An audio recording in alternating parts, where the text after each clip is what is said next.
यार सीएम में सीए के सामने तो कुछ के दोस्त कोई कुछ नहीं बताए।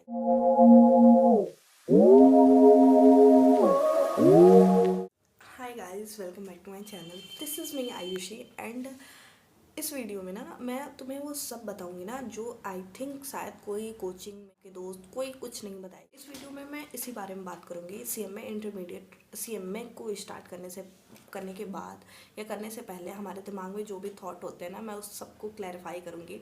और सीएमए स्टार्ट करने से पहले आपका माइंडसेट कैसा होना चाहिए, मैं उसकी थोड़ी सी क्लैरिटी दूंगी। ठीक है, ये वीडियो ना मेरे लिए बहुत इंपॉर्टेंट होने वाली है, क्योंकि मैं इस वीडियो को बनाने से पहले ना अपने मेरे सारे पिछले जो जितने भी दिमाग के थॉट्स है ना, मैं सारे रिविजिट कर लिए।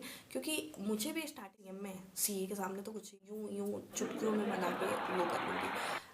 कॉमर्स कॉमर्स मैथ वाले बच्चों के सामने तो कुछ नहीं है। मैथ वाले तो इतना हार्ड पढ़ाई करते हैं। मैं मैथ से हूँ, तो मैथ वाले बच्चे तो ये यूं करके एक एक क्वेश्चन सॉल्व कर देते थे। तो ये तो सीएम में है, मैं तो ऐसे कर लूँगी। स्टार्टिंग में ये फिगर था मेरा कुछ सी ए सी एम ए को लेके, जो मुझे सिर्फ एक अटैम्प्ट लगे 6 महीने लगे इस पूरे सिनेरियो को चेंज होते हुए। ठीक है, ब्रीफली पूरी 1 to 1 बताऊंगी कि सीएमए को स्टार्ट करने से पहले आपका माइंडसेट कैसा होना चाहिए, क्या नहीं करना चाहिए, कौन सी गलती आपको रिपीट नहीं करनी चाहिए, ताकि आप बाद में जाके पछताओ नहीं कि यार ये नहीं किया होता ना तो शायद आज मैं कहीं और होता, शायद मैं 2 स्टेप आगे होता, क्योंकि मैं ये रिग्रेट कर रही हूँ। ठीक है, तो स्टार्ट करते हैं। सबसे पहले जो मैं आपको एक ही बात बोलूँगी जो मैंने भी किया था, प्लीज़ सीएमए को हल्के में मत लो। नहीं लो।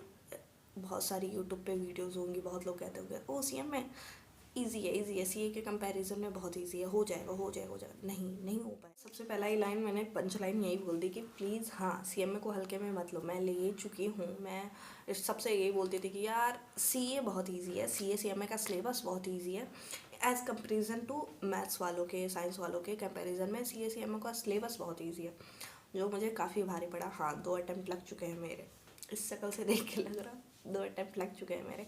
एंड ये समझ रहे नहीं कि भाई वो सिलेबस जितना भी इजी हो, सिलेबस जितना भी पढ़ लो, एग्ज़ाम के मार्क्स आपको मैटर करते हैं कि आप पास हो कि नहीं। एंड जब आपके 2 अटेम्प्ट लगते हैं ना, फिर आपका सारा दिमाग खुल जाता है कि हाँ क्या इजी है क्या हार्ड है, सब समझ में आ गया। तो प्लीज़ अगर कहीं भी आपको ऐसा सुगर कोटेड वर्ड मिल जा रहा है कि सी एम है वो बहुत ईजी है, सी ए डिफ़िकल्ट है, या सी एस डिफ़िकल्ट है, या सी एम है तो कुछ नहीं है वो हो जाएगा ऐसा वैसा, प्लीज़ उसको सबसे पहले अपने दिमाग से निकाल दो। क्योंकि ये आगे चल के ना हमारे जो डीमोटिवेट हम होंगे या फिर फेल होंगे, तो सबसे पहले क्विट करने के टाइम ना हमारे दिमाग में यही आएगा कि यार ये तो ईजी था ना, सब बोलते हैं ये ईजी है, मैं नहीं कर पा रहा हूँ, दैट्स व्हेन प्रॉब्लम मेरे में है। कोई प्रॉब्लम नहीं है तुम्हारे में, प्रॉब्लम कोर्स में है। प्रॉब्लम ये है कि हमारे दिमाग में पहले ही घुसा दिया जा रहा है कि सीएमए बहुत इजी है, अगर तुम नहीं कर पाए तो तुम तो गधे हो, क्योंकि सीएमए तो इजी है। तो प्लीज़ इसको पहले दिमाग से निकाल दो। ठीक है, सेकेंड नंबर की गलती होती है ना, वो होता है ना सब्जेक्ट को किस तरह स्टार्ट करना है। एज लाइक जैसे कुछ बच्चे सब्जेक्ट स्टार्ट करते हैं ना, वो सारा ही सब्जेक्ट एक ही साथ स्टार्ट कर देते हैं या फिर एक एक करके सब्जेक्ट स्टार्ट करते हैं। प्लीज़ ऐसे मत करो। अगर आप सारा भी सब्जेक्ट एक साथ स्टार्ट कर दोगे ना, तो आपका यही होगा कि इसमें कुछ बच गया, इसमें कुछ बच गया, इसमें कुछ बच गया। या तो अगर आप ऐसे भी करोगे ना कि एक ही सब्जेक्ट को आप लेके चल ही रहे हो, तो ऐसा होगा कि 6 महीने के एट द एंड तक आप एक ही सब्जेक्ट को पढ़ रहे होगे, मतलब आपका एक भी सही से नहीं कंप्लीट हुआ होगा। तो इसके लिए मैं सिर्फ आपको सिंपली यही सजेस्ट करूँगी ना कि प्लीज़ एक प्लानिंग के साथ पढ़ो कि 2 सब्जेक्ट को अभी पढ़ लेता हूँ, 2 सब्जेक्ट को मुझे इतने दिनों में ख़त्म करना है, फिर 2 सब्जेक्ट को इतने दिनों में, ताकि आपका पूरा एक प्लान के साथ आपका सिलेबस कंप्लीट हो। वरना ऐसे होता है ना, हम पहले कोई प्लान नहीं बना के चलते हैं और ऐसे देखते देखते देखते एग्जाम का डेट आ जाता है और फिर हमें ऐसे प्रेशर हो जाता है कि भाई अभी तक तो मेरा सिलेबस ही नहीं कंप्लीट है, अब मैं क्या लिखूंगा।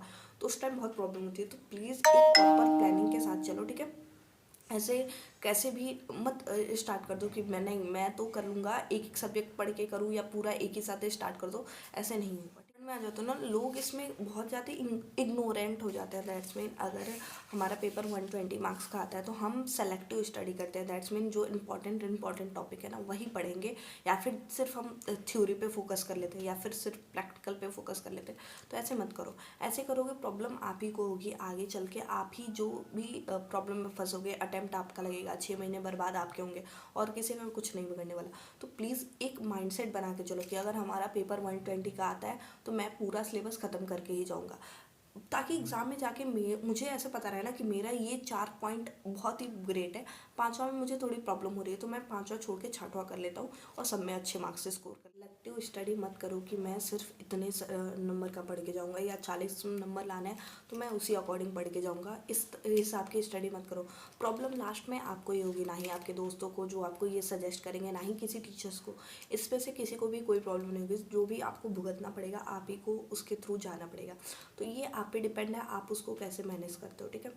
थर्ड जो मैंने पॉइंट बता दिया एंड अच्छे से मैंने एक्सप्लेन भी कर दिया, फोर्थ पॉइंट के साइड बढ़ते हैं एंड ये भी काफ़ी इंपॉर्टेंट है जिसको हम बहुत ही ज़्यादा नेगलेक्ट कर देते हैं। जो फोर्थ पॉइंट मैं बता रही थी, कंपैरिजन। प्लीज़ किसी से भी कंपेयर मत करो कि आपके दोस्त का फर्स्ट अटैम्प्ट में निकल गया, आपका नहीं निकला।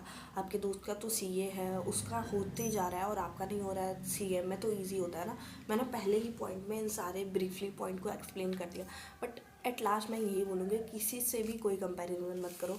आपका जो दिमाग है वो आपके अकॉर्डिंग चलेगा, दूसरों का दिमाग दूसरे के अकॉर्डिंग चलेगा। तो ऐसा नहीं है कि अगर आपके अटैम्प्ट लग रहे हैं तो आप में कोई गलती है, या तो आपको छोड़ देना चाहिए या तो कुछ भी कर लेना चाहिए। प्लीज़ इन सब सारे थॉट्स में नहीं जाओ।